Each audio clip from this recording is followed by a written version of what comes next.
Melinda buys one raffle ticket at the Spring Fling since there is one $1,000 prize, one $500 prize, and five $100 prizes. There were a total of 1,000 tickets sold at $3 each. What is Melinda's expectation? So we're going to begin by setting up a probability distribution table where we organize our outcomes. So our outcomes here are going to be wins and losses, and we need to determine the value of those outcomes. Then we want to list the probability for each outcome. So I'm going to call that P of X, and the outcomes are called X. All right, so let's look at the outcomes and the values associated if we win a prize. So it says that there's one $1,000 prize. And so the value is $1,000, except we are spending some money to play the game. So you have to always deduct the cost of the ticket from the value of the prize. So $1,000 take away 3 is $997. So I took care of that. Now there's one ticket that is the winning ticket to get that $1,000 prize. So the probability of winning that is one ticket out of 1,000 total. The second prize is valued at $500, and so 500 minus $3 is $497. Okay, and there's one ticket that wins that particular prize. So we have 1 out of 1,000 tickets is valued at $500. And then finally there are 5 $100 prizes. So if we win, we're actually taking $100 minus 3, the cost of playing the game. So the net profit is $97.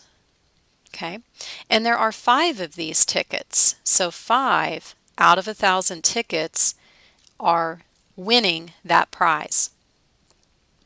Now there is another outcome, and the outcome is what if we don't win? So if we lose. If we lose, we're out $3. So that would be a negative $3. And the probability that we lose is the number of losing tickets out of 1,000 that are left.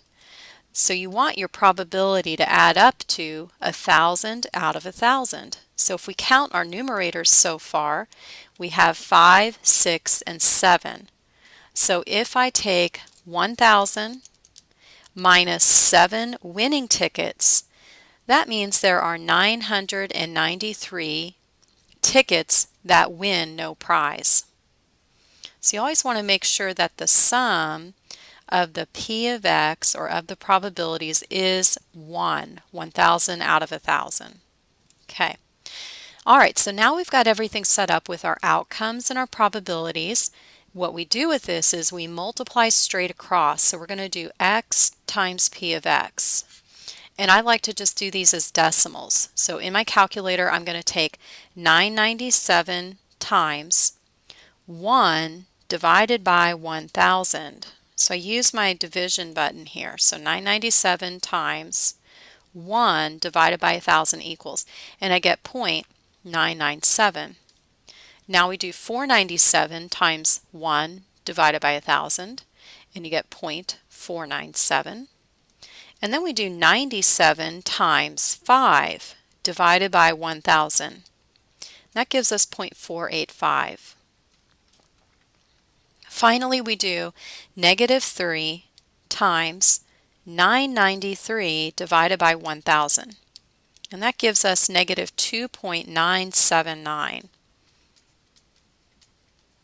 So we're almost there to calculate our expectation.